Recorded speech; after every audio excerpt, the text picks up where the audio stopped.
ಆತ್ಮೀಯ ವಿದ್ಯಾರ್ಥಿಗಳೇ, ತಮ್ಮೆಲ್ಲರಿಗೂ ಕೂಡ ನಿಮ್ಮದೇ ಆಗಿರತಕ್ಕಂಥ ಯೂಟ್ಯೂಬ್ ಚಾನಲ್ ಸ್ಟಡಿ ವಿತ್ ಪರಶುರಾಮ್ಗೆ ಸ್ವಾಗತವನ್ನು ಕೋರ್ತೀನಿ. ನಾವು ನಾಳೆ ನಡೆಯಲಿರ್ತಕ್ಕಂಥ 12 ಏಪ್ರಿಲ್ 2023 हिंदी वार्षिक परीक्षा उछल कूद मचाता है चौंकाने के लिए कभी वह फूलदान के फूलों में तो कभी सोनजूही के पत्तियों में छिप जाता है ಅಂತ ಬೋರ್ಡ್ದವ್ರು ಕೊಟ್ಟಿರ್ತಕ್ಕಂಥ ಆನ್ಸರ್ ಇತ್ತು. ಅದನ್ನು ಈ ತರನಾಗಿ ಕೂಡ ನೀವು ಬರೀಬಹುದು.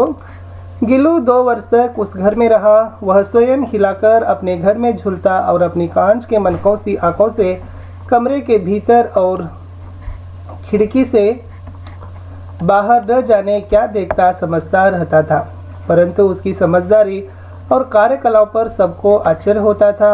वह खिड़की की खुली जाली की राह से बाहर चला जाता और दिन भर गिलहरियों के झुंड का नेता बना. हर डाल पर उछलता कूदता रहता और ठीक 4 बजे वह खिड़की से भीतर आकर अपने झूले में झूलने लगता ಅಂತ ಉತ್ತರ ಬರೀಬೇಕು. ಇನ್ನೊಂದು ಪ್ರಶ್ನೆ ಬಂತು 4 अंकಕ್ಕೆ. गिल्लू के प्रति महादेवी वर्मा जी की ममता का वर्णन कीजिए. उत्तर ಇದೆ, महादेवी वर्मा को पशु पक्षियों से अत्यंत प्रेम था. उन्होंने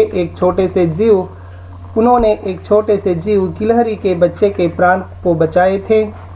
वह लेखिका से अत्यंत घुल मिल गया था. लेखिका को घर के अन्य पशु पक्षियों से ज़्यादा गिलहरियों से लगाव था. उन्होंने उसकी पूरे 2 साल तक देखभाल की थी. इस तरह हम कह सकते हैं कि गिल्लू की प्रति महादेवी वर्मा की ममता अपार थी. लेखिका ने गिलहरी को क्या क्या सिखाया ಅಂತ ಪ್ರಶ್ನೆಯನ್ನು ಕೂಡ ಬರಬಹುದು. उत्तर, लेखिका ने बड़ी कठिनाई से गिलहरी को भोजन की थाली के पास बैठना सिखाया. जैसे ही लेखिका खाने के कमरे में पहुंचती, वह खिड़की से निकलकर आंगन की दीवार बरामदा पार करके मेज पर पहुंच जाता और उनकी थाली के पास बैठ जाता था. वह थाली में से एक एक चावल उठाकर बड़ी सफाई से खाता था ಅಂತ ಬರೀಬೇಕು. ಒಂದೇ ಪಾಠದ 2 ಪ್ರಶ್ನೆಗಳು 4 अंकಕ್ಕೆ ಬರ್ತವೆ. ಓಕೆ, ಯಾವುದಾದರೂ ಒಂದು ಬರೀಬೇಕು. ಮುಂದಿನ ಪ್ರಶ್ನೆ, गिल्लू के अंतिम दिनों का वर्णन कीजिए. उत्तर, गिलहरियों का जीवन 2 वर्ष का होता है. जब गिल्लू के जीवन का अंत निकट आया, उस दिन उसने कुछ नहीं खाया और न ही वह बाहर गया. रात में उसकी यातना और अधिक बढ़ गई. असहनीय पीड़ा के कारण वह अपनी टोकरी के घर के झूले से उतरकर लेखिका के बिस्तर पर आया. वह अपने टंडे पंजों से उनकी वह उंगली पकड़कर हाथ से चिपक गया, जिसे थामकर बचपन की मरणासन्न अवस्था में पुनर्जीवित हुआ था. किंतु इस बार उसे बचाने के सभी प्रयास विफल रहे और प्रभात की प्रथम किरण के साथ वह चिरनिद्रा में सो गया ಅಂತ ಉತ್ತರ ನೀವು ಬರೀಬೇಕು. ಮುಂದಿನ ಪ್ರಶ್ನೆ, ಎಸ್ ಇಂಟರ್ನೆಟ್ ಕ್ರಾಂತಿ ಪಾಠದಲ್ಲಿರತಕ್ಕಂಥ ಮೋಸ್ಟ್ ಇಂಪಾರ್ಟೆಂಟ್ ಆಗಿರತಕ್ಕಂಥ ಕ್ವಶನ್ಸ್ಗಳನ್ನು ನೋಡೋಣ. ಸೊ ಇಲ್ಲಿ ಪ್ರಶ್ನೆ ಬಂದಿದೆ, ಸೋಷಿಯಲ್ ನೆಟ್ವರ್ಕಿಂಗ್ एक क्रांतिकारी खोज कैसे ಅಂತಕ್ಕಂಥದ್ದು ಕೂಡ ಕ್ವಶನ್ಸು ಬರಬಹುದು. ಸೊ ಉತ್ತರ ನೋಡೋದಾದರೆ मॉडल आंसर ಕೊಟ್ಟಿರ್ತಕ್ಕಂಥ ಬೋರ್ಡ್ದವರು, सोशल नेटवर्किंग एक क्रांतिकारी खोज है जिसने दुनिया भर के लोगों को एक जगह पर लाकर खड़ा कर दिया है. सोशल नेटवर्किंग की कई साइट से फेसबुक, आर्कुट, ट्विटर, लिंक्डइन आदि इन साइटों के कारण देश विदेश के लोगों के रहन सहन, वेशभूषा, खान पान के अलावा संस्कृति, कला आदि की जानकारी मिलती है ಅಂತ ಉತ್ತರ ಬರೀರಿ. सूचना व संचार के क्षेत्र में इंटरनेट का महत्व मोस्ट इम्पोर्टेंट अद उत्तर नोड़ना. संचार व सूचना के क्षेत्र में इंटरनेट का महत्व है कि कुछ समय पहले दूर रहते रिश्तेदार या दोस्तों को कोई खबर देनी होती तो हमें चिट्ठी लिखनी पड़ती थी या दूर भाषा का उपयोग करना पड़ता था. इससे समय और पैसे दोनों का अधिक व्यय होता था.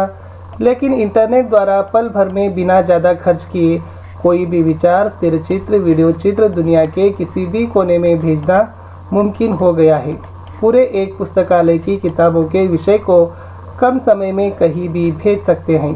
इंटरनेट आधुनिक जीवन शैली का महत्वपूर्ण अंग बन गया है. शायद इसके बिना संचार व सूचना दोनों क्षेत्र की कल्पना भी वर्तमान समय में असंभव है. वीडियो कॉन्फ्रेंस के बारे में लिखिए, ಇದು ಕೂಡ मोस्ट इम्पोर्टेंट ಇದೆ. वीडियो कॉन्फ्रेंस एक सभागार जिसमें एक जगह बैठकर दुनिया के कई देशों के प्रतिनिधियों के साथ 8-10 दूरदर्शन के पर्दे पर चर्चा कर सकते हैं.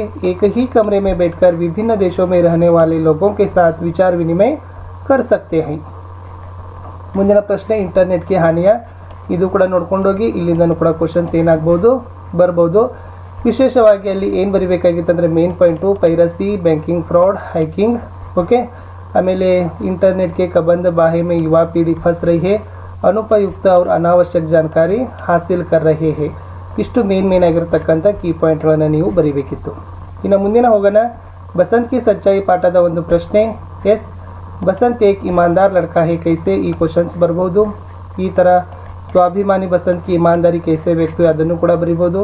ಸೊ ಇದು ಮೋಸ್ಟ್ ಇಂಪಾರ್ಟೆಂಟ್ ಆಗಿರ್ತಕ್ಕಂಥ ಪ್ರಶ್ನೆ ಉತ್ತರ. वह मेहनती था, मेहनत से पैसे कमाना करना चाहता था, राजकिशोर की दया की भीख लेने से इनकार करता है, नोट बुनाने गया तब मोटार से टकराकर घायल होता है ಅಂತಕ್ಕಂಥ ಪಾಯಿಂಟ್ಸ್ಗಳನ್ನು ನೀವು ಬರೆದ್ರೆ ಖಂಡಿತವಾಗಿ 4 ಮಾರ್ಕ್ಸ್ಗಳನ್ನು ಕೊಡ್ತಾರೆ. ಅದೇ ಥರ ಪಂಡಿತ್ ರಾಜ್ಕಿಶೋರ್ ಕೆ ಮಾನವೀಯ ವ್ಯವಹಾರ ಕೂಡ ಮೋಸ್ಟ್ ಇಂಪಾರ್ಟೆಂಟ್ ಆಗಿರ್ತಕ್ಕಂಥ ಕ್ವಶನ್ ಅದ. ಸೊ ಅಲ್ಲಿ ಅವರು मजदूरों के नेता थे, गरीबों के प्रति दया दिखाती थी, बसंत को मदद करते हैं. एस, आमेले बसंत के पैर दुर्घटना की खबर सुनकर डॉक्टर को फोन करते हैं.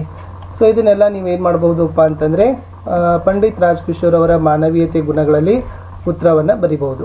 ಇನ್ನು ಕರ್ನಾಟಕಿ ಪ್ರಾಕೃತಿಕ ಪಾಠದಲ್ಲಿ ವಿಶೇಷವಾಗಿ ಏನು ಮಾಡಿದ್ದಾರೆ, ಸಾಹಿತ್ಯಕಾರಂ ಕಿ ದೇನ್, ಭಾಷಾ ಮತ್ತು ಸಂಸ್ಕೃತಿ ನೆನಪಿಟ್ಕೊಡ್ರಿ. ಅಲ್ಲಿ ತಾವೆಲ್ಲರೂ ಕೂಡ ಏನು ಮಾಡಬೇಕಪ್ಪ ಅಂತಂದರೆ ಈ ಕವಿಗಳ ಬಗ್ಗೆ ವಿಶೇಷವಾಗಿ ವಚನ ಸಾಹಿತ್ಯ, ಆಮೇಲೆ ದಾಸ ಸಾಹಿತ್ಯ, ಓಕೆ, ಆಮೇಲೆ ಪ್ರಾಚೀನದಲ್ಲಿರ್ತಕ್ಕಂಥ ನಮ್ಮ ಆದಿಕನ್ನಡದ ಸಾಹಿತ್ಯಗಳನ್ನು ಅಲ್ಲಿರ್ತಕ್ಕಂಥ ಕವಿಗಳ ಹೆಸರುಗಳನ್ನು ಕೊಡುಗೆಗಳನ್ನು ಬರೆದ್ರೆ ಆಗ್ತದೆ. ಇನ್ನು ಪ್ರಕೃತಿ ಸೌಂದರ್ಯ ವರ್ಣನೆಗಳಲ್ಲಿ ತಾವೇನು ಮಾಡ್ಬೋದು, ನದಿಗಳ ಬಗ್ಗೆ ಬರ್ಬೋದು, ಜಲಪ್ರಪಾತಗಳ ಬಗ್ಗೆ ಬರಿಬೋದು, ಓಕೆ. ಆಮೇಲೆ ಸಮುದ್ರ, ಪರ್ವತಗಳ ಬಗ್ಗೆ ಇಲ್ಲಿ ಉತ್ತರ ಇದೆ. ಸೊ ನೋಡ್ಕೊಂಡು ಅವುಗಳನ್ನು ಬರಲಿಕ್ಕೆ ಪ್ರಯತ್ನ ಮಾಡಿ. ಶಿಲ್ಪಕಲಾಕ ಪರಿಚಯ ಅಂತ ಕೇಳಿದ್ರು ಕೂಡ ಸೊ ಇಲ್ಲಿರ್ತಕ್ಕಂಥ ಶಿಲ್ಪಕಲಾ ಬೇಲೂರು, ಹಳೆಬೀಡು, ಐಹೊಳೆ, ಪಟ್ಟದಕಲ್ಲು, ಓಕೆ, ಶ್ರವಣಬೆಳಗೊಳ, ಇವುಗಳನ್ನೆಲ್ಲ ಕೂಡ ಏನಾಗ್ತದಪ್ಪ ಅಂದರೆ ಶಿಲ್ಪಕಲೆಯಲ್ಲಿ ಬರ್ತದೆ. ವಾಸ್ತುಕಲಾದಲ್ಲಿ ಅಂತಂದರೆ ಗೋಲ್ ಗುಮ್ಮಟ್ ಬರ್ತದೆ, ಮೈಸೂರು ಅರಮನೆ, ಇವುಗಳು ಬರ್ತವೆ. ಸೊ ವಿಡಿಯೋವನ್ನು ಪಾಸ್ ಮಾಡಿ ಅವುಗಳನ್ನು ಚೆನ್ನಾಗಿ ಬರ್ಕೊಂಡು ಹೋಗಲಿಕ್ಕೆ ಪ್ರಯತ್ನವನ್ನು ಮಾಡಿ. ವಿಡಿಯೋನ ಲೈಕ್, ಶೇರ್ ಹಾಗೂ ಸಬ್ಸ್ಕ್ರೈಬ್ ಮಾಡಲಿಕ್ಕೆ ಮರೆಯದಿರಿ. ಮತ್ತೆ ಸಿಗ್ತೀನಿ ವ್ಯಾಕರಣದ ವಿಡಿಯೋದಲ್ಲಿ. ಅಲ್ಲಿಯವರೆಗೂ ಬಾಯ್.